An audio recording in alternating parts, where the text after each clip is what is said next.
Hi, everybody. This is Leslie, and you're listening to Duologue. I am very excited about our next episode. Today, I'm joined by Elizabeth Ann Russell, who's the founder of Mannerly. Elizabeth Ann brings 3 generations of etiquette instruction to her work. Both her grandmother and mother were etiquette instructors. And for Elizabeth Ann, we talk about how etiquette is about really moving through the world with confidence and character. She explains really that manners are so important because it's about being kind and courteous and respectful of one another.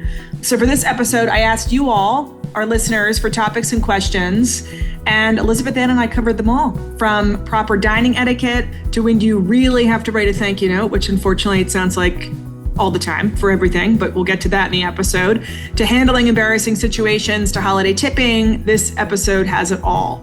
So if you're getting ready for the numerous sort of holiday dinners, cocktail parties, luncheons that are happening this month of December, or you're in need of a little brush up on your etiquette, or you just want answers to the most pressing etiquette questions, this episode is for you.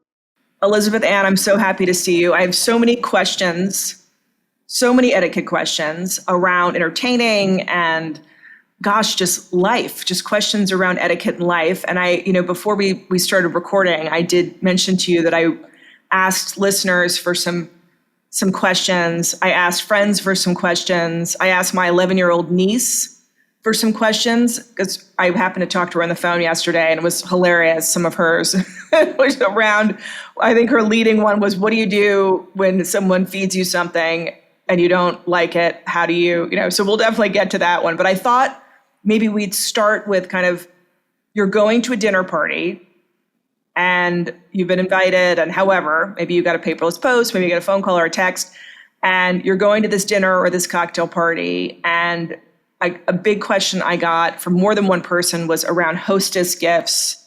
Should you always bring one? I mean, let's. I wish you could see, for people who are listening, Elizabeth Ann's head is nodding. So I think that's Well, Leslie, I think this is a perfect place to start because this is hopefully a situation we find ourselves in often. And what a gift to be invited into someone's home. I think it is imperative to always have something in your hands when you walk into the home of someone else to show your appreciation for that invitation. And it can be very simple, always within your means. I love bringing consumables, although you should never expect for them to be consumed or opened while you're at the party. But I think fresh bread is a beautiful gesture to bring to a party, an item from a local farmer's market, bring a lavender honey or a dried tea. Cocktail napkins are beautiful and simple. Stationery is a great gift, but I would never arrive empty-handed. If you bring flowers, make sure that those are in a vase. We don't want to add additional work to the person that's hosting us that night, but I would never arrive empty-handed. Hopefully your arms are full of all sorts of lovely things when you enter their home, but I think that's a beautiful gesture and something you should always do. So when you're about to go to the party, and oftentimes you get invited to dinner, let's say it's a dinner, I will say, what can I bring? Is that a polite thing to ask? I just sort of assume it is. Great thing to ask. If it's more of an informal party, bring something, contribute in some way. And if they say nothing, also respect that, but bring a gift. As a way of saying thank you. I love too your comment that whatever, so consumable, right? So anything you'd bring that could be, eaten or drank should not be opened during that particular party. I have made the mistake, and again, this was after many glasses of wine, and I was in my 20s. We were in London, my husband and I, and we went to a friend's friend for dinner, and we brought wine. And it was later in the night, and they sort of were like, oh gosh, we're out of red wine. I'm like, oh no, I brought you I brought you a bottle, and I knew that I shouldn't have done it. But anyway, so it's good to reinforce that you should not request that the host open the present that you brought while you're actually at the party.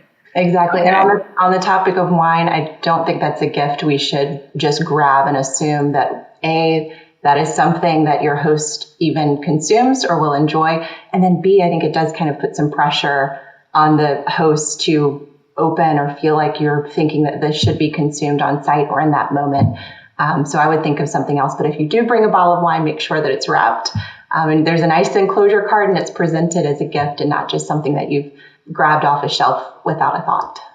Yeah, I will say I'm very guilty of just sort of the last minute, like grab a bottle of wine. And I have these tags that go over the top of the wine bottle, sort of.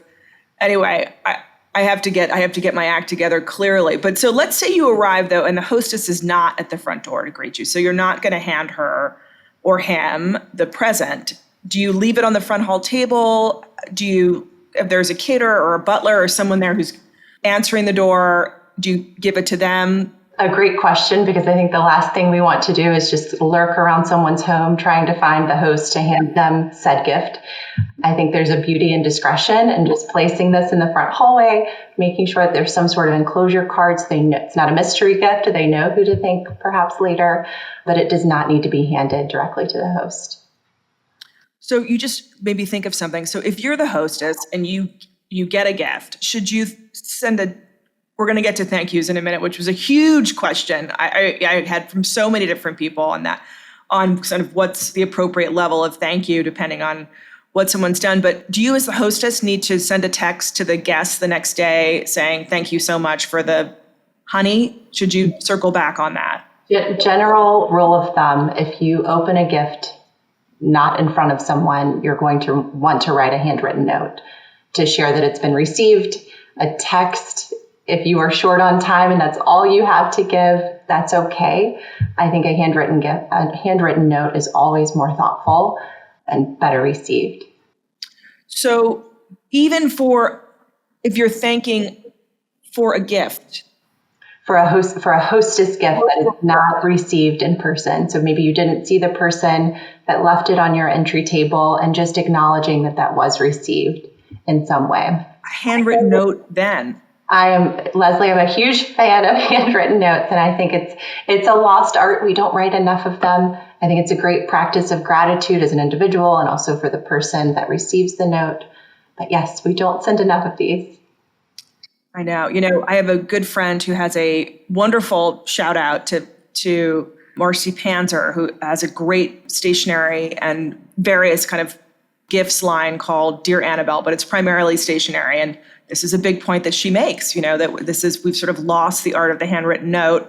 I was going to ask about if you go to a friend's for dinner, even if it's a close friend, or is a text okay? Is an email okay? Is a phone call the next day okay? And you're saying handwritten note all the time. I'm always a fan of a handwritten note, but again, it goes back to, the pace in which our life evolves. And if you're not going to acknowledge something at all, call them or text them. But I would just encourage everyone, make time to sit down and write a thank you note. Let someone know how much that gesture meant to you and how it was received. Okay. All right. Okay. It's funny. I had one friend say, I know the answer to the question and I don't want to know the answer to the question, which means that we all need to, not that we don't love writing handwritten notes, it's just sometimes, but this is also probably, again, shout out to Dear Annabelle, or there's a lot of other great, stationery places out there too, but you really want to have that on hand. You want to make sure that you are not wrestling for stamps, which I just did recently, or looking around. You want to have it sort of like always in your desk or in a drawer, some sort of stationery that you can just pop that note out. And it doesn't have to be long, right? Does not have to be long. Maybe we can make people feel better there. It could be 3 sentences, right? We don't have to get too deep. It can be so simple and quick, but it means a lot. Another question I got was around setting a table for a dinner party. I think the very, very formal place setting maybe isn't always in order, depending on what the occasion is. But let's just go through like a casual, basic place setting. You're having 2 other couples over for dinner, or it's a family dinner, and it's not very formal. Can we talk about placement of fork, knife, spoon, and napkin placement? Maybe we start there. Yes, and before we even talk about the roadmap of the table, I think just a few things to keep in mind in general is there's no need to overset the table. We will only want to place items on our table that we will use for the meal that's being served. So it should match what's being served. Centerpieces, we don't want to have them too high. You want to be able to see across the table and make eye contact with the person across from you.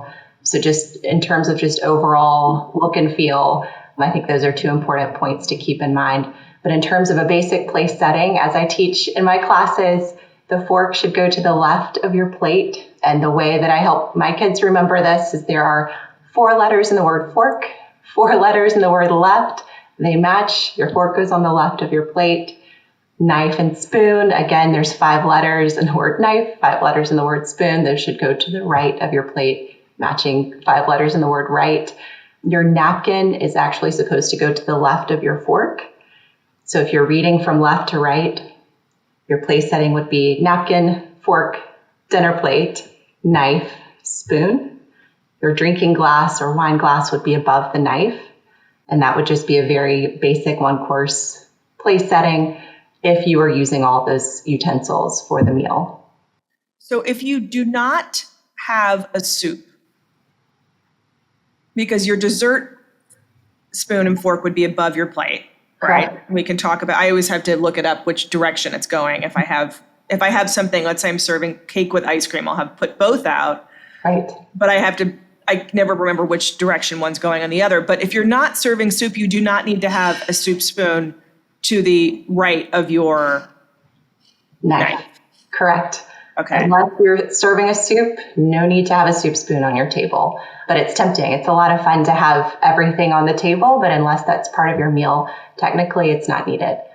What if you were serving pasta? Would you want to have that big spoon there? And is that the right location for it? You know, it's interesting. This is where the etiquette experts become divided, Leslie. Okay. I love there's a controversy. We've got a little spice here. I know. In Italy, it's actually incorrect etiquette to use a spoon to twirl your spaghetti.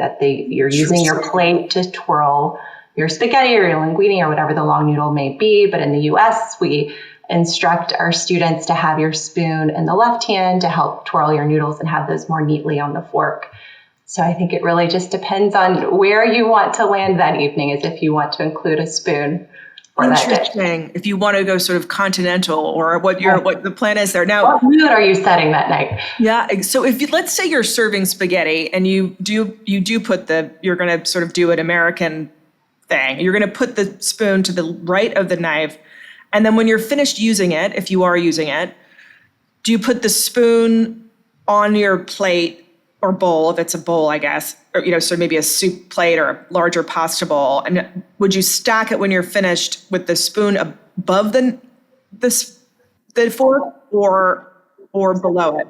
So if you imagine that your plate is like the face of a clock, an analog clock, we are going to put the handles of our utensils at 5 o'clock. That would be finished position. So if you have completed your course, and the order that they should be placed on the face of your dinner plate clock should match the order that they were set on the table. So it would be your fork, knife, spoon in that order at 5 o'clock. See, I never knew this. Now, what about, I know the 5 o'clock. The 5 o'clock, I sort of get a little bit loose, though, during the meal. Where if, I sort of place my fork, I think kind of in that 4 o'clock sort of part of the clock, just sort of, loosely. And then the knife sometimes up to the top on the right. And I'm not sure if that's correct. Sometimes I put it on the left. It's sort of, I'm all over the place with the knife while you're eating. Will you give us some guidance on that? Sure. So if you're dining American style and you're transferring your fork after you cut to your right hand, you would place your fork and knife, we call it 2 o'clock position, on the face of the clock towards the top of your plate in resting position. And then once you've concluded with that course, your utensils would move down to 5 o'clock. And so if you're in the 2 o'clock, your fork is above your knife. Your fork is below your knife. Your fork's below your knife. So you're not doing the same thing you're doing when you're finished fork, knife, spoon, the way it's set. It should be the same way. I wish I had a plate to hold up, but it would transfer from 2 o'clock, and then you would just move those utensils. Move it down. Okay, so it's the same setup there. Exactly. And I got this question from another listener. In between bites, does the spoon go back in the bowl or on the plate if there's some sort of plate beneath the soup bowl? I love this question. And I think the simple guidance is you never place a utensil that's been in your mouth back on the table. So if you keep that in mind, if there is a saucer underneath your soup bowl, you're going to use that to rest your spoon. If there's not a saucer and it's just the soup bowl on the table, you would leave your soup spoon within the bowl. And you put your soup spoon at 2:00. See, this is tricky. I don't know how you're actually able to move your soup spoon within a bowl, but technically, yes, it would move between 2 and 5 o'clock. Personally, that's really hard to see. Yes. Yes. Okay. I wish we should have brought some demos. I do think when I am going to break this down in my new Substack, Elizabeth Ann, and when I do, I was going to put some visuals in for some of these things so people can see exactly what we're talking about. It helps to have a visual, and I wish I had a plate here to hold up and share as my clock. So I've been to a lot of dinner parties where it's, let's say there's either there's a charger or a plate at the table, then soup will be served, and then sometimes the hostess will say the main course is a buffet, and you get up and you would take that chart. Sometimes they will say take the charger or take your plate underneath the soup. Is it more polite to do that, or should you have plates already out on the buffet next to the food? I think if someone is hosting and they've invited us into their home to enjoy a meal, that is the most tremendous act of kindness and generosity and hospitality. Depending on what they have in their home and they're able to serve, I think that's beautiful. If you can take your plate to the buffet table and then you're serving perhaps family style in that way. I think the etiquette rules on this get a little fuzzy. So you just want to sort of follow the lead of your host then, I guess is what That is a guidepost in almost everything. If you having the awareness of those that are around you and following the lead of the person kind of shepherding or hosting the meal. So if you are, let's say you're at a cocktail party that's leading into a dinner and you have a drink in your hand and the hostess says it's time to go in the dining room, dinner's served. I will put my drink down before I go into the dining room. I think technically that's what you're supposed to do. Sometimes, however, if it's been a long cocktail hour and I don't know when I'm going to get another drink, depending on who it is, I might sneak my drink in and put it down next to me at the dining room, at the table. Any instruction there? I think. So you're spot on with the etiquette. The rules of etiquette tell us that cocktails should stay in the cocktail hour room or living room or whatever space those might be served. They shouldn't proceed with us into the dining room, but I would follow the lead of the host. If they say, please bring your cocktails to the table, if they are bringing their cocktails to the table, that would tell you a different story. I see. Okay. And then sometimes I'll say, if I don't want to have too many glasses and I'll say, bring your drinks with, bring what, and there's water at the table. If I don't want to have, 70,000 wine glasses to wash at the end of the meal. I know that's not, you still want to have, I know I'm not doing that correct. You want to have a new or sort of fresh wine glass at the table and a water glass. Exactly. Yes. Okay. So seating arrangement. So you walk in, now we've left my cocktail in the living room. Unfortunately, I'm going into the dining room and you're the hostess. Always want to seat the table. Agree. I think place cards are beautiful. It's telling someone we've thought about them before they arrived into our home. And not only we've thought about them, we've thought about where at the table it's going to create the most interesting and best flow of conversation.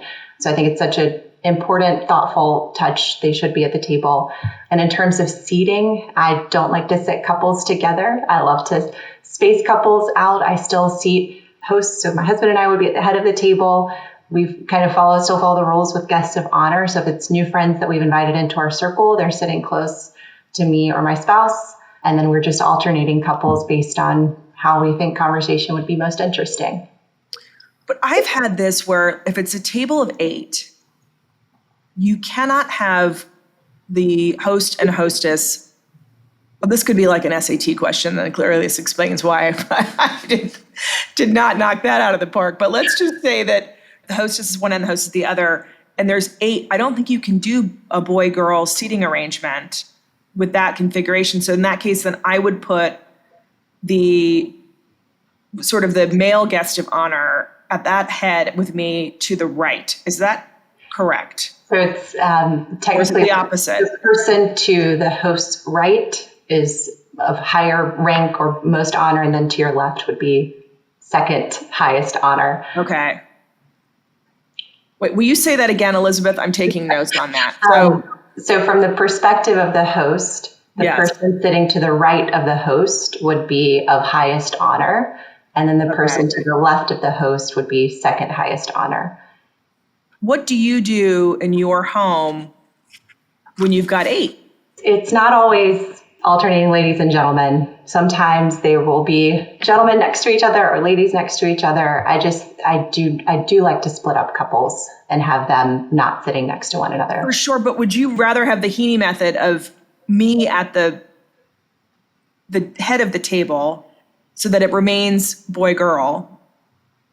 Or would you rather have 2 men together, 2 women together, and make sure that the host and hostess are at the head of the table? I would keep the host at the head of the table. And it depends. I mean, if you have a circular table, okay. Our table is a rectangle. My husband and I like to give a toast, and that's just, I'm able to see everyone's face really well if I'm at the end of the table, help facilitate conversation. So I would rather have the host at the end of the table, and then you could have guests next to you that may not follow the alternating method. Okay. So you would rather have the husband and wife or partner and spouse or girl, whoever sort of if there is a couple, if there isn't, if there's just one host, right? But you'd rather have both, if there's 2 hosts, 2 husbands, 2 wives, husband, wife, boyfriend, girlfriend, whatever the configuration is, you'd rather have them at the heads of the table and then the seating figure out around. Okay, that is a new thing. I erred on the side of maintaining the boy, girl over having me at the head and my husband at the head. Okay. Yes. So we have place cards. We just talked about our seating arrangement. Let's say you have a purse or a phone or a jacket or whatever. And this is also a thing in restaurants.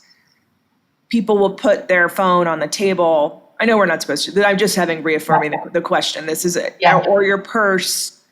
If it's a small clutch, sometimes people will put it on the table. What are the do's and don'ts around that? So the etiquette rules, unless you plan to consume it, your purse should not be on the table. So we want unless you plan to consume it. Okay. Put it behind you in your seat. We don't want to place a handbag on the floor. So for ladies, behind you in your seat, it's a great place. If it's a smaller clutch, and depending on how the seat is configured, maybe it goes underneath your napkin. A briefcase would go actually at the toe of your left foot under the table so that no one's moving around that as they move around the table. Sometimes, though, you can't help but if you have a larger purse and it's right, and it's not an over the shoulder. If it's an over the shoulder, do you put it on the back of the chair? You can. Okay. Behind you is technically where those are supposed to be placed. Okay. Too large to fit behind you. Sometimes our only alternative is sometimes to place it on the floor, which is technically breaking an etiquette rule.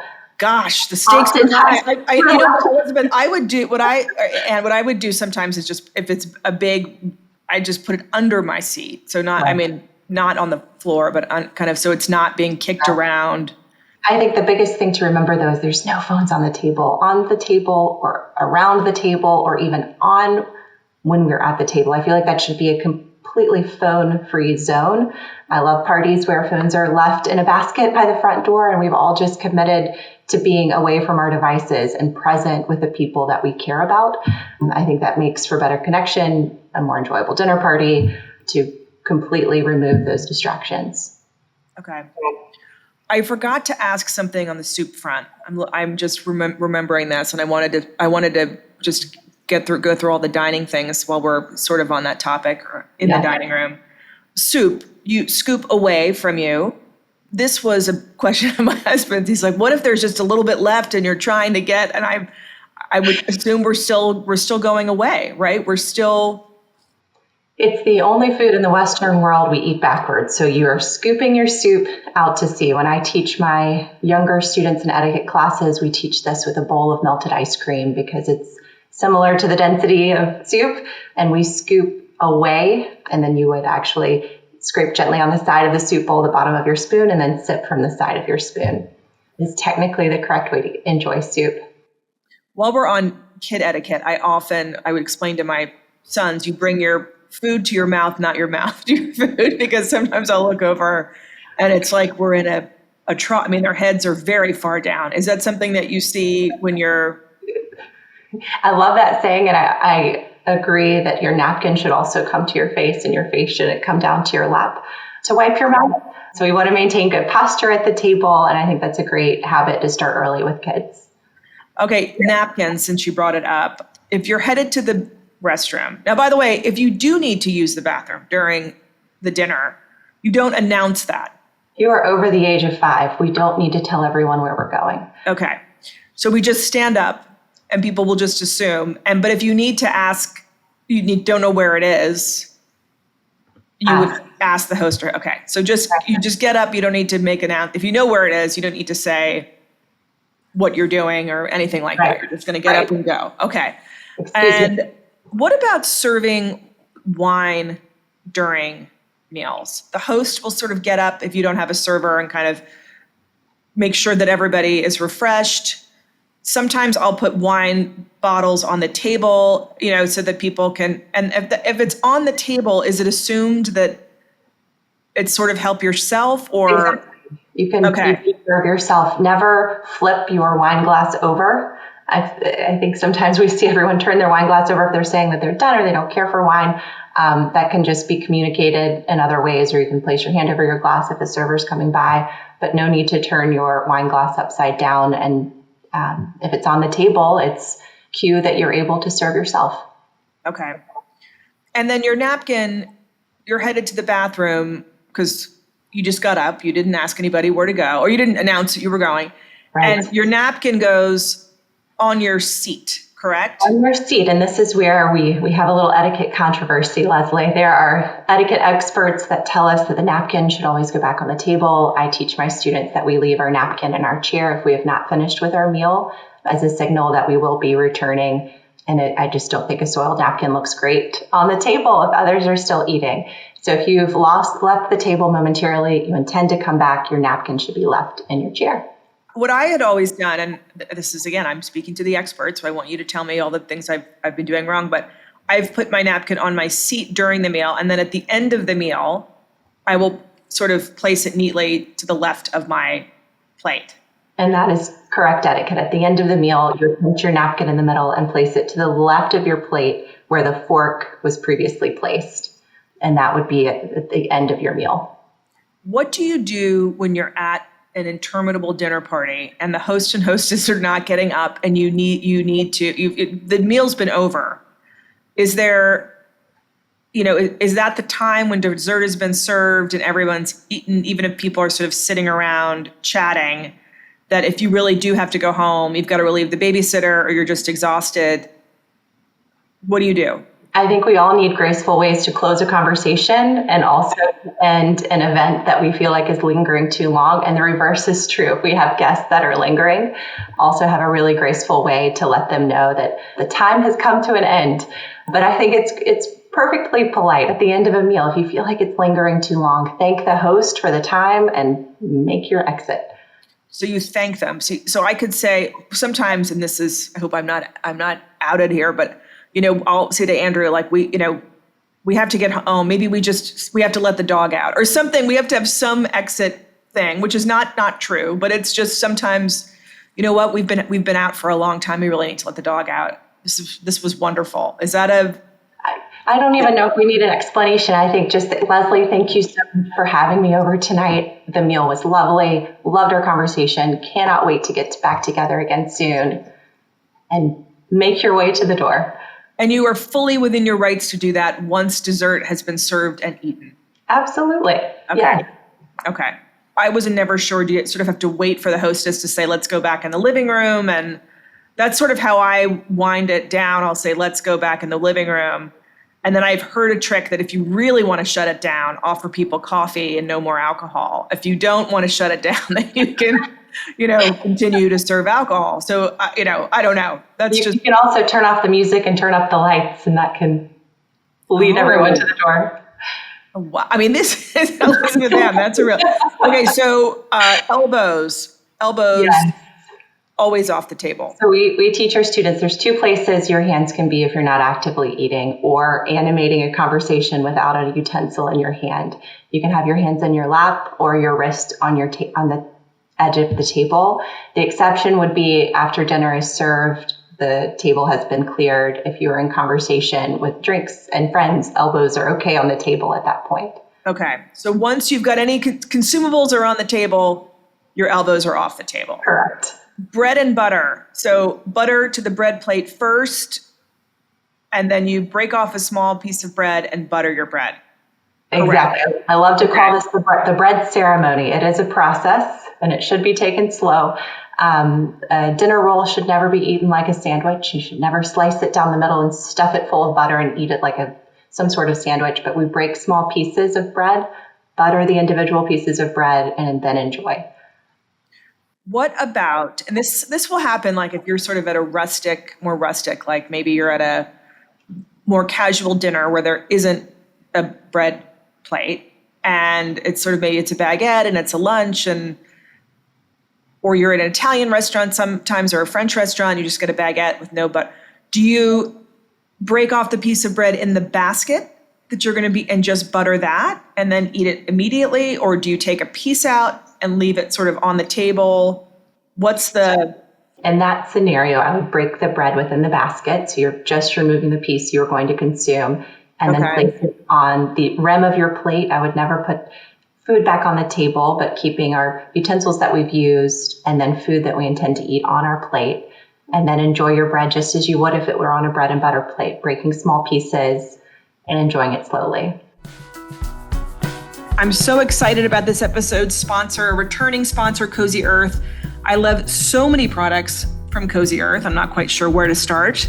Their bamboo sheet sets give you the gift of better sleep. They are crafted from viscose from bamboo for a super soft feel that keeps you cozy without overheating. They're perfect for snuggling on those fall nights and waking up refreshed for the holiday mornings ahead. One of their other amazing products is their Bubble Cuddle blanket. This blanket is so beautiful, soft and luxurious. We have one and we absolutely love it. It's got that ultra soft faux fur feel. And as we all know, it's November and the holidays are going to be here before we know it. The Bubble Cuddle blanket or their amazing sheet sets are great gifts. I also have several pairs of their luxurious pajamas that are terrific presents for everyone from your mother-in-law to your best friend to your teenage daughter or to yourself. I mean, I had one on 2 nights ago on Sunday and I spent the whole day in them. I mean, they're those kind of pajamas. So Black Friday has come early at Cozy Earth, and right now you can stack my code DUALOG at checkout, and with their site-wide sale, you can get up to 40% off. So run and don't walk to CozyEarth.com to take advantage of this amazing sale and all their incredible products, and don't forget to use the code DUALOG at checkout for that additional percentage off. Wrap the ones you love in luxury with Cozy Earth. All right, now, this might be very obvious to you and me, but I think it's an important. I've seen this done by people who have very good manners, and I'm quite shocked by it, but maybe I don't have the right facts here. Lipstick application, not to be done at the table, is my feeling, but I see women do this. I think this is a great reminder because it can be very tempting to even check your teeth at the table. I've seen people pull out a phone and use it as a mirror to make sure there's nothing in their teeth. Yes. But all grooming should happen away from the table. If there's something in your teeth, if you need to blow your nose, if you need to reapply your lipstick, all of these things should be done away from the table. And again, it's the thought of thinking about the person across the table from you and making them feel comfortable and welcome in your presence and at your table. And that's why we want grooming to happen in the bathroom. Grooming in the bathroom. Okay, I like this general rule. What about food on the face, which I'm not going to say that I'm not guilty of occasionally. My husband's like, you've ketchup all over your face. And, at the ripe age of 51, I don't always feel this, Elizabeth Hand. Sometimes I have ketchup on the face and I don't know it. So if you're at dinner, you're at a very nice dinner, let's say someone has something, I'll sometimes, depending on who the person is, if they're a friend of mine or someone I know well, I'll say, you have, food on your face. But if it's not, or you're at a business lunch or something, Tell me what do we do there? Absolutely. Tell someone if they have spinach between their teeth or blueberry smoothie curling up the side of their face like a mustache. Like, we need to be kind and love the people with us enough to let them know. If you've spoken to anyone, you need to let them know that there's something on their face and give them the time to remove that so that they're not walking around the rest of the meal that way. Okay. So we would just say, Bob, you have a little something. You Yes. might want to go to the bathroom. You have something. Let Bob know directly. No need to announce to the rest of the table. Okay. And even if Bob's across the table, we're just going to, if he's across the table, we're not going to say anything then. Maybe make your way to Bob and let Bob know, because there may not be anyone else wanting to share with him close enough. So I would make your way and let Bob know discreetly. Okay. Let's go back. I guess I'm still at the table and food has been served. Now, if it's a buffet, sometimes people will just start eating right away when they sit down, even if it's a seated dinner. Like there are place cards, you've been seated, but the hostess says, grab a plate, serve yourselves, and you sit. I always sort of wait till the hostess has sat down and started eating before I start eating. That's correct. There's actually 2 points of dining in someone's home where the etiquette, you're just looking to the host or hostess. One, you should actually wait to place your napkin in your lap after the host or hostess so they don't feel rushed with the meal. And the second would be you wait until everyone has been served, even if you're serving your plates from a buffet and then you have your plates at the table, or until the host or hostess says, please begin. So we're looking for a cue from the person that has invited us into their home or to this gathering to begin our meal as a sign of respect. Okay, so it's whether it's buffet or it's plated and it's served, you want to wait till everyone is served. If everyone is served, then you want to wait until the host or hostess, or one or the other. I always sort of look to the female, which maybe isn't. If it's a male female couple, I look to the female. But if it's a male male couple, maybe you look to one of them, or is it either host? If they start, then you're in business? Correct. Okay. So sort of standing when people come to the table, helping a woman or your dinner partner tuck in their chair. These are things, men, you come up to the table. Do women sit immediately? Men stand until all the women are seated? That's correct etiquette, yes. Okay. And then the men, if they have women on either side, would help the woman with her chair. Yes. What about the woman, right? Let's say it's me in the hypothetical. I get up to go use the bathroom. Of course, I don't tell anybody where I'm going because we covered that. I just get up. I'm coming back. Do my male dinner partners stand up and help me back with my chair? They're supposed to stand as you leave, and they're supposed to stand as you come back and then help you into your chair. Okay. So the secret mission for the gentleman at the table is to have this awareness of places where they can show courtesy to their dinner partners. Okay. And what if it's your dinner, if it's men, and that's your dinner partner and you're a man, you do not have to get up when they come back or help with the chair. I think this is where the rules of etiquette need to bend and be modern to help those that are it's helping the couple perhaps that you're with, depending on what that may look like. Okay. So now we're in a restaurant, so slightly different format. And this happens a lot in New York City, and it happens in Nashville too. You're at a restaurant and you know somebody in the restaurant and they come up to say hello to you. The man is supposed to stand. Is the woman also supposed to stand? If you're meeting someone, give me all of that. This is where I began to deviate from traditional rules of etiquette. Traditional rules of etiquette tell us that only the men would stand to shake hands and greet one another. I think it's also a beautiful gesture for the women to stand if there is someone coming to their table to say hello, and also shake hands and greet them as well. And these conversations are usually very brief. Everyone's going back to their table to enjoy their meal, but I think it's a great gesture of respect and courtesy to stand and greet that person. Let's say I walk up to a table and I say hello to a couple that I know, and the husband stands up. I will say, oh, please sit down after we shake hands or hug or whatever. That's okay to do, right? You want to kind of let them off the hook because they're standing there. Okay. And that is the only thing in thinking about it, that can be, if you're at a restaurant, let's say, and it's, you have two couples, and let's say they're male, female couples. If everybody stands up and the person's standing, I guess you sort of feel it out. But the woman is not expected to stand. Correct. Traditionally. Okay. Correct. So if it's more logistically comfortable because it's tight space or whatever in the restaurant, for the female to sit and just the men to stand, but the men always stand. Correct. To greet the person. Correct. Okay. Yes.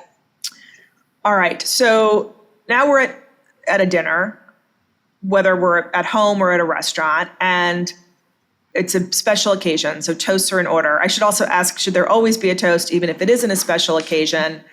And who should make the first toast?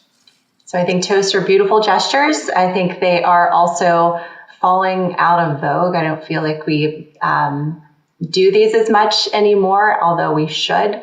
When we're together with friends, especially over a meal, the host traditionally makes the first toast at the beginning of the meal. You would stand to raise a glass. It doesn't have to be an alcoholic beverage, and it can be short and sweet, but traditionally the host would make the first toast. If the host does not make a toast, it's okay for later in the meal for a guest to stand and make a toast. Okay. And is there any particular course that's more appropriate, the main course, dessert, or let's say it's the host's birthday and they've invited you to their home and they haven't made a toast yet? I will really ride it out. I mean, I usually look at my husband if someone's not said something, ride it out until as long as we can to see if the host or the host's spouse gets up and gives a toast. But if they're not, because they're shy, then you can later in the meal. I would wait if you were a guest and the host hasn't made a toast, and I love the occasion of it's perhaps their birthday, waiting until dessert or at the end of the meal to make a toast so that you do leave space for their spouse, or if they're kind of building up some courage to stand up and speak first. Okay. Now, what about dinner conversation? I have this great story where I have a good friend who we were at the same dinner. I was sitting next to the guest of honor. There was another woman on the other side. So it's me, it's the birthday boy, it's this other older woman that was friends with the birthday boy, and then another friend of mine, male friend of mine. And he, I guess because the birthday boy was talking to me the whole night, and I was trying to, sort of shift between two different dinner partners, but he also was the guest of honor and I was trying to include the woman on the other side. He would sort of, I think it was like his landlady. There was some reason why she was there. Anyway, my friend on the other side of her was, because he assumed she was talking to the guest of honor, really did not even ask her a question the entire meal. And at the end of the meal, my friend turned to this older woman and said, "Oh, it was really nice having dinner with you." And she said, "This was the worst dinner party I've ever been to." It was actually this is an amazing story, but my friend was so floored. And yet later he said, "I didn't know what to do because our friend that was the guest of honor I thought that he was speaking with her. And then I looked over, he was talking to her once, but so is there a sort of, do you first course, main course, dessert, do you really are you playing tennis and you really need to be making sure you're giving each dinner partner equal time? I think this is a lovely question. I applaud the candor of the woman who shared her experience at the table. I mean, what authenticity. It's fabulous. As a guest at a dinner party, it is our responsibility to include both the person on your right and your left. We're looking for balanced conversations, just as you mentioned, like a game of tennis or pickleball or ping pong, whatever your game of choice may be. It's a give and take in conversation. I think it's lovely to remember those on either side of you and also across the table from you. If the table is configured in a way where you're able to make eye contact and converse with the person across from you, find ways to include all into one conversation. It doesn't have to just be a two-way street. Perhaps you scoot your chair back a bit and then there's the three of you that are able to enjoy a conversation together. I think that's a lovely question and something we should all keep in mind, because sometimes we get into conversations with person just on our right and it can be so engaging and so interesting. It's easy to forget that there's someone else also on your left. Yes. And if that person, let's say you're conversing with someone on the right and the person on the left is engaged, then I sometimes will look over and say, okay, he's covered. And then if I see someone's loose, I'll try to bring them into the conversation. But it's not always easy to do, to make sure that you're sort of allocating time equally. Sometimes you get a real dud and it's a heavy lift. I also, as a public service announcement, I mean, I have been at dinners where I will finish the dinner and realize I asked this person 1,000 questions and they did not ask me one question. Conversation is an art. I think we're always learning. I'm always personally reading about this. There's a new book from a Harvard professor, I don't know if you've heard of this, Alison Woodbrook's talk. It's The Science of Conversation, the Art of Being Ourselves. I have it next to me right now, but I've been reading this recently as I'm teaching our middle school students their etiquette classes and in conversation. And I think coming prepared with questions, exciting questions to a dinner party. She provides this advice around long-term listening. So just making a mental note of who you're going to see later and what are questions that we can ask that relate to things that we've talked about earlier or stories in their life. Keeping small talk small so that if we are sitting with someone where that conversation just falls flat, like how can we lift that? But it is work and it is an art that we can develop over time. I'm not suggesting that you employ this tactic with your students, but we had friends were on vacation with us. We were all staying at this home and we were having a cocktail party. And our good friends said to our young boys, they have 2 boys. We have 3 children, but our daughter wasn't there. So and I think the boys were, I don't know, maybe 12 and 10 at the time. Our sons are all the same age. And she said to the boys, I will pay you $1 for every question that you ask an adult at this cocktail party. And I didn't know she had done this. And when we came, the kids were like, it was, they were so excited. And our then 10-year-old, there was a man who, kind of walks with a cane. And this man sat in a chair and our 10-year-old pulled up an ottoman right in front of his chair and was just peppering this guy with questions. And it was one of the greatest, but I'm not saying you should suggest this, Elizabeth, and to your middle school students, but it was really, they were captivated. I mean, I think brilliant.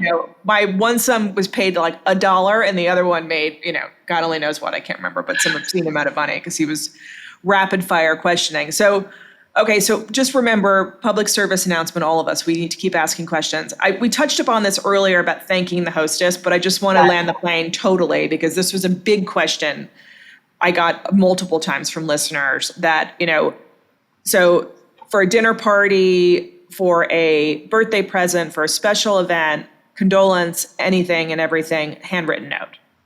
100%. Okay. There's nothing more personal than your handwriting and your voice through your words. And it's something that they can hang on to and keep. It's going to last much longer than a text. I think it has this beautiful way of being received at just the right time. I wouldn't miss that moment. Make time to do it. Make it easy on yourself. It doesn't have to be lengthy. Set up a good system at home to make these notes quick, but don't miss that moment. What about just another shout out to a friend of mine who has she has an app called High Note that you should look at it, Elizabeth Ann, if you're not familiar with it, but it's basically a way to customize your text. It's sort of a modern communication app, like almost like a Hallmark and Paperless Post all melded into one. And so that you can create a card, like a proper, you can create your own stationery with your monogram. I know it's not the same as a handwritten note, but I thought I'd shout that out, that you really you want to make sure that you're showing that you made effort and that you cared. That might be a backup alternative if someone's really under the gun, but really, in your view, it's handwritten note. And it's also a practice of gratitude for ourselves as well, to pause and reflect on the people and experiences that have been beautiful and are just such lovely acts of kindness. Like, let's slow down and reflect and remember those things. What about children? Do they always have to write thank you notes for birthday presents, Christmas presents? And what age should we be expecting them to be doing that?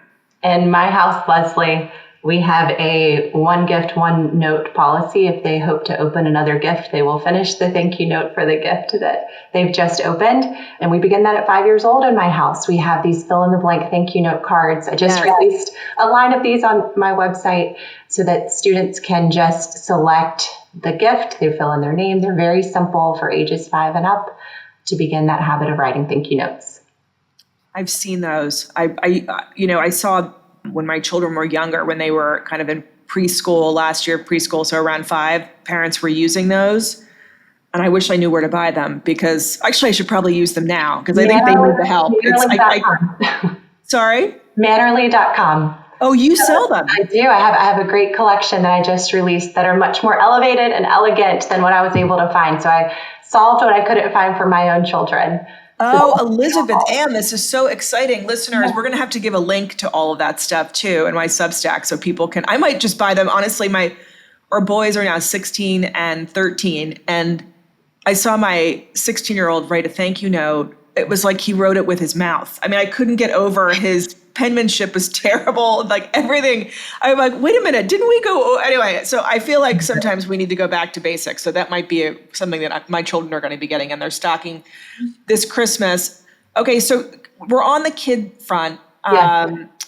Basic manners that you enforce with your young clients, like introducing themselves to adults come to mind, shaking hands, making eye contact. So 5 tips for our younger students, our younger children. I mean, beginning at age 5, these are things we can begin to teach, and they're habits that are important for the rest of our life. I would say number 1 is introductions, being able to introduce ourselves with a confident handshake and a smile and a strong voice and eye contact. Teach your children to look for eye color. Have them hunt for the eye color of the person they're speaking to make sure that their eyes are meeting the person they're speaking to. I mean, what's the stat, Leslie? We meet over 80,000 people over the course of our life on average. Introductions are important. They matter.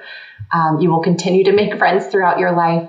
Secondly, helping our children become more comfortable and confident in speaking respectfully to trusted adults, be it the librarian, if they need help, be it their teacher, if they need to ask a question, but becoming more confident in speaking with adults, your friends. And I loved the game you brought up earlier of paying your child $1 for every question they were asking. I mean, it's gamify these things where we have to make it more interesting and to get them engaged. Third, we need to teach our children to express gratitude when they leave an event, a birthday party, a friend's house where they've been hosted. It is their responsibility to say thank you to that person, share a compliment, share something pleasant about the experience before they leave. With my own children, it's a game. When we get in the car and go to someone's home, if they remember to do this without me prompting, because we've transferred that responsibility to my kids, it's their responsibility to say thank you. And then they let me know when they get in the car if they've been able to remember that. Fourth, I want our kids to know how to set the table, a basic place setting. But it's helpful. It's a helpful chore at home. It gets them involved in making the meal, making dinner time a priority. It's also going to get them comfortable at the table when they go and sit down and knowing how to orient themselves with a place setting. And then lastly, really simply just using these power words, please and thank you and excuse me, and making that regular within their language is really important, and things we can start early with these younger students. This is going to dovetail into my other questions around children addressing adults, but our youngest, went to school here in Nashville, and he was at a school that, manners were very important. You would get demerits if you didn't refer to adults as sir or ma'am. And he's now at school up north, and he's still using sir and ma'am. And I think it's terrific and appropriate. And we were skiing over spring break last year. We were out in Utah, and the ski guide said, "Stop calling me sir. You can call me Dave," or whatever and he was an older ski guide. And he kept correcting my then 12-year-old. And I said, "Listen, we're working on going from pizza pie to French fries or whatever." I mean, I'm like, can we just focus on that and not? So I think, this gets into my next question about sometimes my children will, my children will always say Mr. or Mrs., whomever the last name of the parent is, or the adult, or the teacher. And then sometimes you have adults that say, oh, you don't have to call me Mr. Smith, you can call me Bob. I sort of ignore that and kind of keep saying, did you say thank you to Mr. Smith? And just sort of subtly hint to the parent that, he's going to keep, our children are going to keep calling you Mr. Smith. But is that appropriate? Am I being rude by not allowing them to refer to and then sometimes kids call me by my first name, and it's like, for me, it's like a dog walking on hind legs, and I just sort of don't correct them, but I will speak in the third person sometimes with other kids, just sort of reinforcing the Mr. or Mrs. So how do you handle this?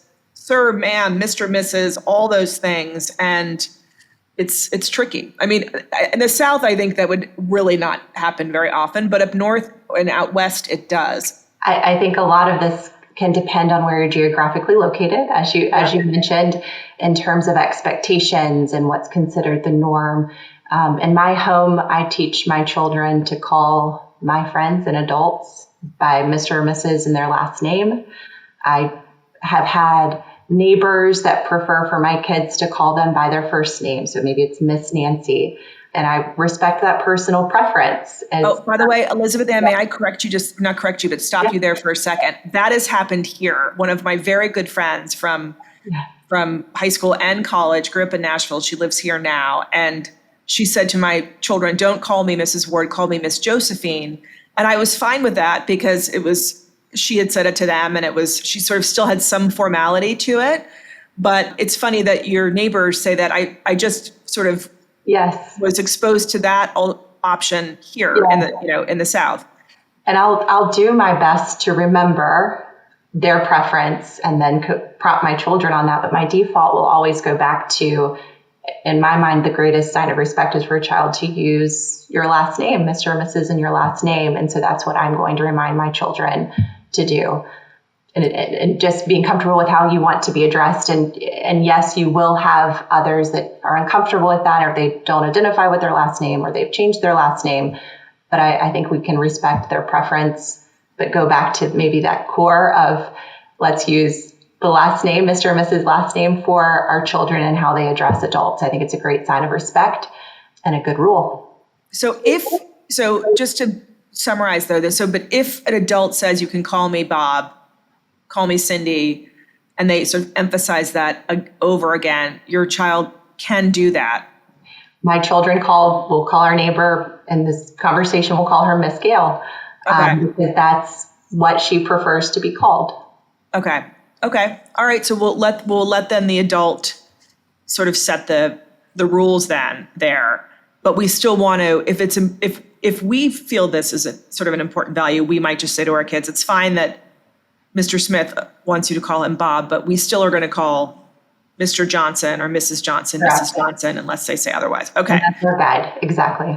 So we talked about, this is another kid one quickly. I had a friend asked me to ask you this. What if your child's friend is acting rudely or has bad table manners and you're in charge? What do you do? I think this is a great question and a very relevant question. I don't think any of us have been able to avoid a situation like this. We're human. Our children are growing and learning. This situation will happen. From my point of view, when you are out in public, it's not our training ground. That's not the place where we are able to really correct and modify that behavior. I think it's after the event that we can reflect and talk about what's happened and then hopefully correct for the next time we're out in public. It's especially tricky when it's not your own child and how those behaviors can rub off on your own children.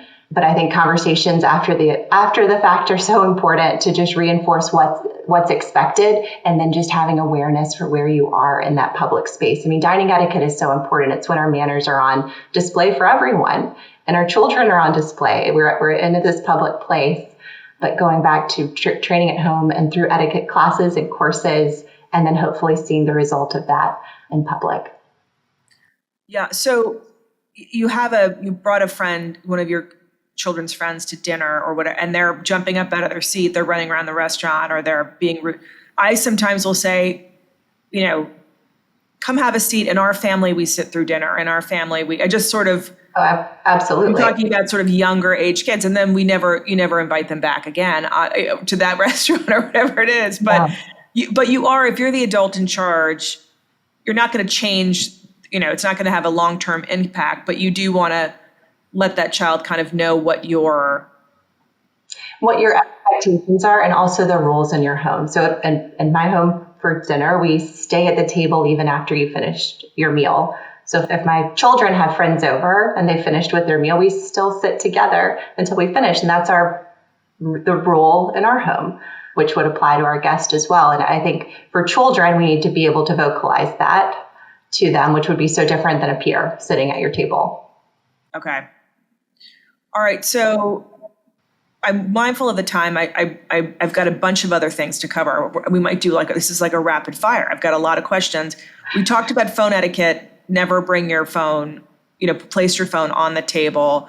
Are there any parameters? But few of us call people these days, but when you are calling someone, when is too late? When is too early? And are Sunday and Saturdays off limits? I want to answer that, but I also want to answer that, yes, we are not teaching our children phone etiquette because we're delaying when they are getting a phone. But I think all of us should consider having a home phone so that we can teach our children proper phone etiquette at an earlier age in a safe environment. In terms of parameters, I think go ahead, Leslie. Well, so interesting you say that because we noticed this a few years ago. When you have, how many children do you have, Elizabeth? I have three. I have three. A first grader, second grader, and a 3-year-old son.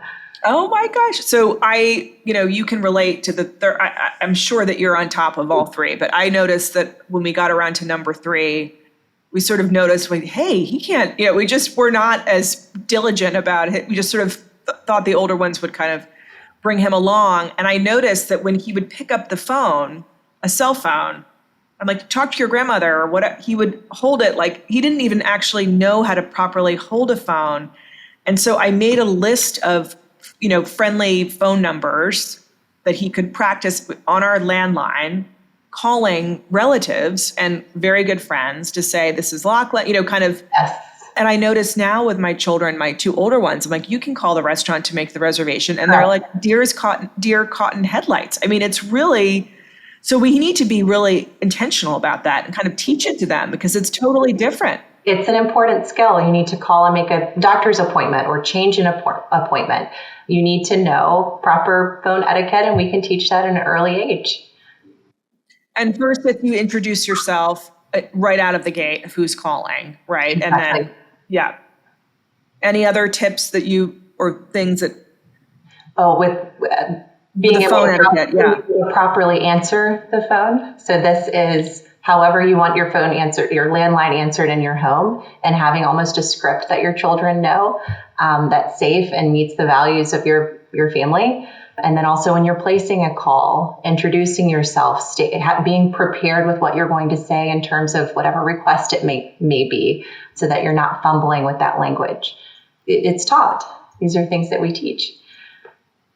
Yes, I remember when I was much younger, I was supposed to say Bathgate resident. I mean, it was sort of Bathgate residence when someone would call the house.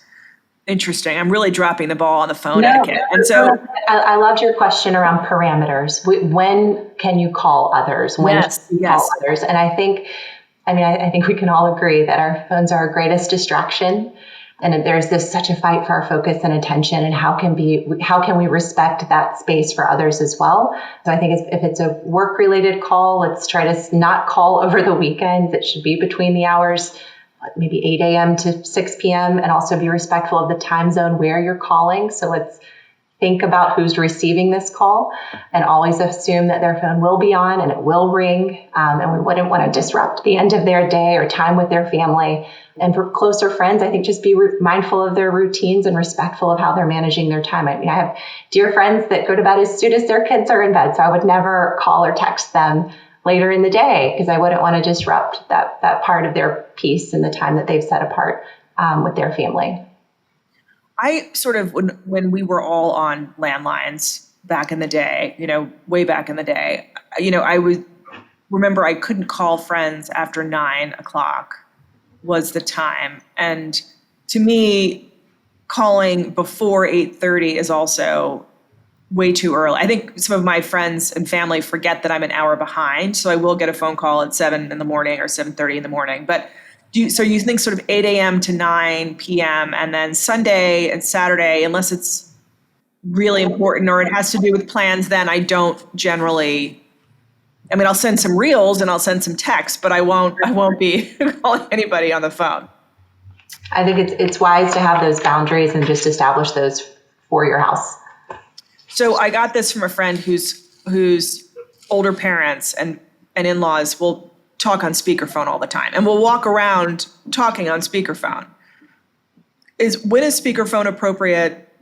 You kind of need to tell people that they're on speakerphone, right? I think if you're driving, a lot of us are using speakerphone because it's a bit safer to not be touching your phone. But I think you should always announce, hey, Leslie, you're on speakerphone right now. My children are in the car, or my husband's sitting next to me. Also let them know who is with you and also can hear your conversation. I think it's a great sign of respect.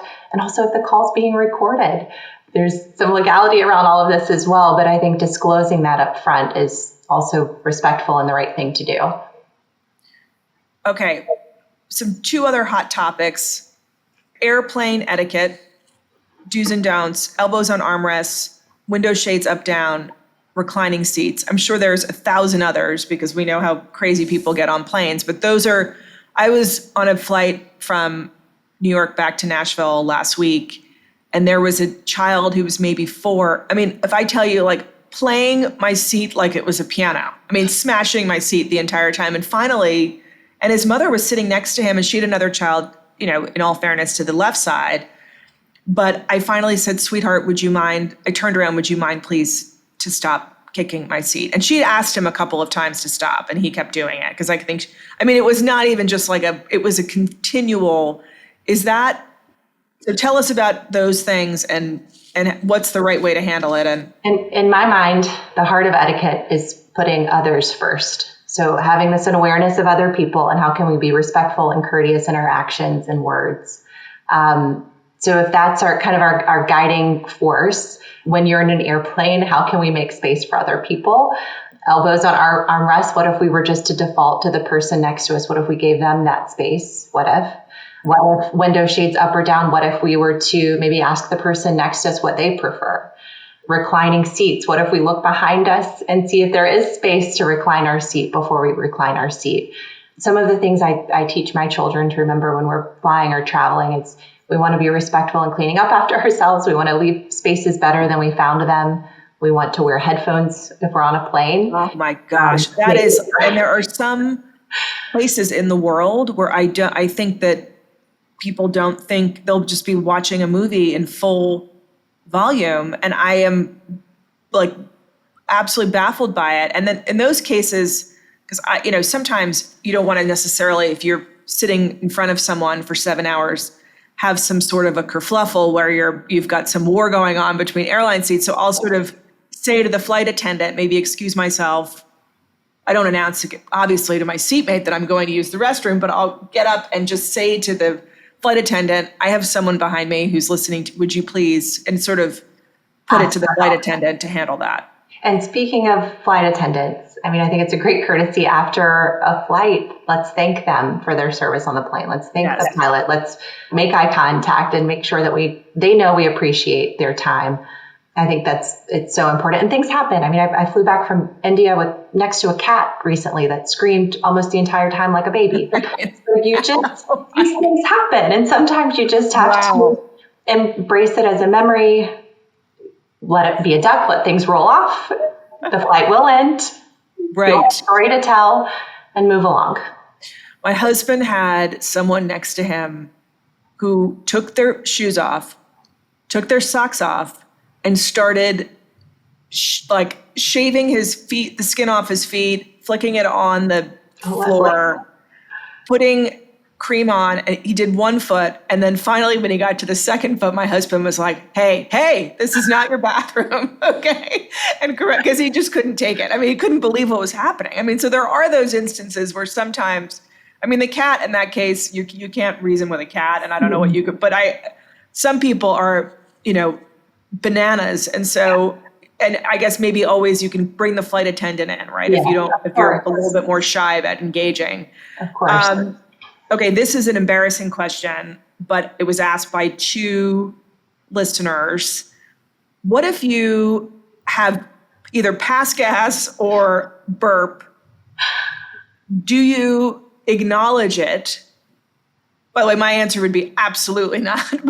Or maybe I actually worked with a woman when I was a young associate at a law firm, and she was an older woman who would come in on this special case. She had a certain expertise, and she would stand in the doorway of my office and was just chatting with me and would pass gas audibly and then say, "Excuse me," and keep talking. And I remember thinking to myself, did that just happen? I just couldn't even believe it happened. I just couldn't. It would happen all the time. And I remember coming home and just saying, like, please, God, don't ever let me get to the, but, listen, I'm 51, maybe when I'm in my 60s, that God forbid, but that could be happening. But she would apologize. This was not a question for me. This was a listener's question. But anyway, do you ignore it or do we acknowledge? Is that the question? Yes. Do we ignore or do we acknowledge? I think it depends on the situation and also the amount of bravery you're feeling at the time. Excuse me is always polite and it's gentle and you can laugh. I mean, we're human. We are human. These things happen. But I think it's also perfectly polite to just move along. Yes, I think that. I mean, I'm definitely in camp move along, but because I found it so embarrassing for me that she acknowledged it, because I'd almost rather just have it think like, did something happen? Did someone's arm move the wrong way? Could it be something else? Could it not be what I thought it was? And then when she said, "Oh, excuse me," and then would keep it. So someone burps, I guess it's also cultural. There are some cultures where that's polite, but let's say it's not. We're in the US maybe, or some places in the US where it's not. Anyway, we just, excuse me, and then you're going to use it to your discretion on the other. Another listener, what if your fly is open or someone's fly is open? Do you tell them that their fly is open? Please tell them. Please tell them. And avoid it. It stops this action, and so it doesn't continue for the rest of the day and make them more vulnerable around more people. I think it is the kind and courteous and right thing to do to let them know if there's spinach between your teeth or your blouse is unbuttoned or whatever it may be. Let them know. Okay. I always do sort of, your barn door is open. I just want, just to make it a little bit softer than your fly is open. But, okay, so we do. Now, this is our final hot topic is on tipping. Very hot topic. When is it required? For what services? What percentage? I mean, we could go on and on. Tell me your rule of thumb there. Roughly. But and I'll just back up to say tipping has been added to almost every transaction imaginable. The grocery store I go to and shop here in Charlotte, there's also an option to tip on my groceries. So you can tip for absolutely anything, and it's now just baked into every transaction. From an etiquette perspective, we're in the United States for travel related items, we want to tip. In restaurants, food services, we want to tip, and in salons would roughly be the 3 categories. We're tipping. So when you say travel related, do you mean taxi, valet, travel related niceties? From my perspective, I think 20% is standard. A, I think it's easy to calculate. B, I think for good service, that's well received. And it's just a flat across the board, good way to tip within the United States. What about when 20%, for example, your groceries? I mean, if you're spending $500, I mean, that is the part where, and you're right, to me, this is the rule of thumb that I have been using. Although it's embarrassing because they'll flip it around. If you go to a place like, let's say, a coffee shop, there I would tip, but groceries or things like that, where the person behind, they're really not doing a service that 20% is commensurate with what they've done. If you spend $300 on your groceries, you shouldn't have to pay that person $60 for checking you out, right? So do you add 5, 10, 20, or what about a sky cap at an airport? Like things that are not connected to and also with your hair sometimes. Like if you get your hair colored, and it costs more, so what kind of guidelines do you use around that? I think it should always be within your means, number one. And again, it's a gesture to acknowledge their service. If I personally do not tip in the grocery store, but if my groceries are delivered, I will tip on that delivery. For a coffee, I don't do 20% of the order. Usually it's $1 per beverage is kind of my rule of thumb. Or if you're getting a drink elsewhere, $1 or so per beverage, depending on the cost of the drink. So it's kind of how I think about that, Leslie. Okay. Another question from a listener is teachers and holiday gifts and holiday gift giving. And one of my very closest and oldest friends is a teacher. And I asked her this question, and she said she does not like getting gift cards to restaurants or a gift card to, she said, having a class pull together and get a gift card to Amazon or something that she can actually use. Because she said, actually, teachers spend often a lot of their own money getting supplies that are not covered. And so if you give a group gift that's like at Amazon or Target or something that the teacher can use if they choose to supplement their curriculum or just for themselves, she said that and then a handwritten note from the child. So do you have sort of tell us what your thinking is on that, and then holiday tipping, and who do you need to tip at the holidays? So I think this is a beautiful question. We love our teachers so very much. And I would never think of this as a tip because it's not a service. It's their profession. It's a different type of work. So I would see it as a gift. Some schools in our area have policies that restrict the value of the gift. So I would just encourage everyone to know what the policy at their school might be. I love the idea of a pooled gift if that's most meaningful for that teacher. And I agree with you. They're often dipping into their own pockets to serve their classroom. And this can be a way for us to give back to them. I think a handwritten note is such a beautiful touch. I love writing them myself to the teacher to just acknowledge what I've seen in them and what their time and dedication means to our family. But I think also coming from the child means so much. And it's a great opportunity for them to reflect on this person that's loved and cared for them throughout the year. But yes, I'm pro group gifts for teachers if that's most meaningful for them. What my friend also said was exactly what you're saying, and that the note from the student have some, like, could be one line, but some personal anecdote. So it's not just thank you so much for being such a great teacher. It's thank you so much for helping me learn addition or whatever something sweet and personal. And it could literally just be a line was one of the things she said. But holiday tipping, we're talking. So rules of thumb for holiday tipping, and I'm just going to kind of go through different categories. So landscaper, roughly 1 week of whatever that service might be, could be a great holiday tip. Babysitter, if you regularly use a babysitter, maybe it's 1 week of whatever you would normally share with your babysitter. Nanny, I like 1 month of whatever that might be for that individual as their holiday gift. For a stylist, personal trainer, massage therapist, nail technician, all those people in our lives that can make our day-to-day so much better. I think the cost of one session roughly can be a good gift. For mail carriers and delivery staff, sometimes there are restrictions on cash gifts, but I love having a gift with the equivalent value of, maybe it's $20, $30, $40 equivalent value gift for those people in our lives that make the day-to-day work. I know the mail carrier and sort of if you have the same person delivering UPS or FedEx is a really nice gesture. And it could be, as you said, $20, $30, $40, just something to recognize them. And a note. Everything should have a note. Right. A note to everyone.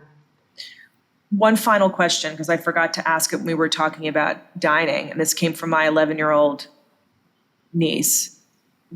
2 things. When you don't like something, what do you do? And then what if, and this has actually happened to me at a dinner party where I was hosting a dinner party and then the guest came in the kitchen and said, you're not serving this, or this, are you? Because my husband's gluten intolerant and doesn't eat. I mean, literally this guy there wasn't a thing on his list that I could have served chicken and maybe vegetables, and that would have, but if you've such a restrictive diet, so first, what do you do if you don't like it? And I think I know the answer, but this is important to the 11-year-old. I said, well, you can move it around your plate a little bit. You just don't say anything, but I want to hear what you have to say. And then also, how far does the hostess need to go to accommodate people's dietary restrictions? Is it really, the responsibility kind of be on them to sort of navigate that and not expect the hostess to have, everything be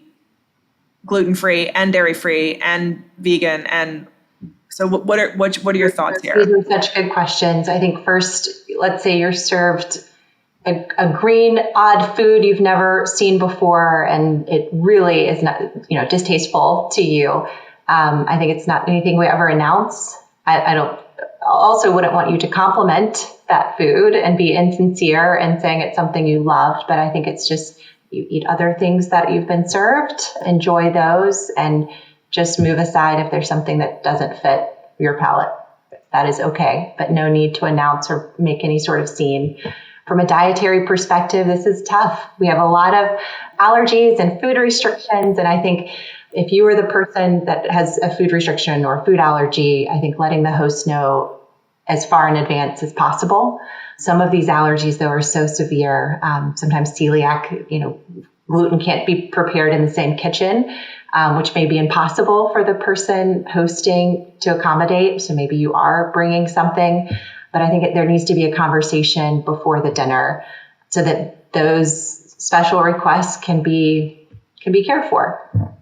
So you would say to the hostess, you've been invited to dinner, and let's say you do have celiacs. I have a very good friend who does, and actually she'll bring her own.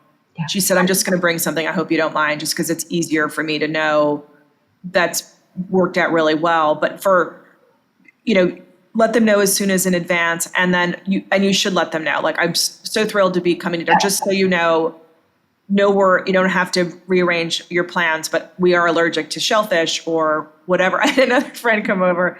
I had made some simple Ina Garten recipe of linguine it was like a shrimp scampi. And I said, because someone else who was at the dinner said that they didn't eat gluten. Like, they announced this as they're there. And I'm like, it's a one pot. I was trying to super casual. And he said, oh no, we're great. Well, I'm allergic to shellfish, right? I'm like, oh no, we didn't. I forgot that. Thank you it's too hard to keep track.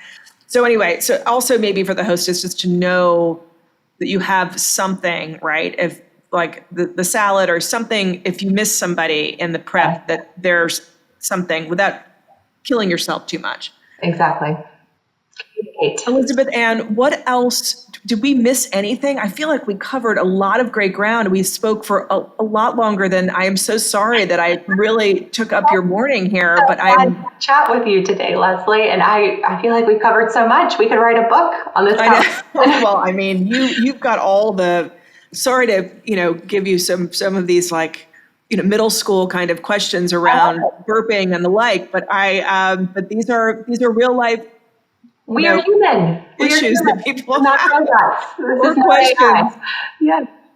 And it's good to know that, sort of like rule of thumb, follow your host, sort of always try to be polite and kind, and sort of you're just going to have to kind of sometimes just feel it out in the moment and see what feels right. Have an awareness of others and send more thank you notes. Yes. Send more thank you notes. We're getting all the things from your Mannerly website and all of your incredible etiquette classes. And, Elizabeth Ann does so many amazing things in this space. So I'm just so grateful to you for being on and giving us your expert perspective, because clearly it's much needed. I mean, we could have been on for another hour. I'm sure I have. So who knew any questions? I just happened to, my niece said, yeah, what do you do when I'm like, oh, wow, that's one I hadn't thought to ask. So they're great questions. Yeah. I'm really grateful to you for taking the time. Thank you so much.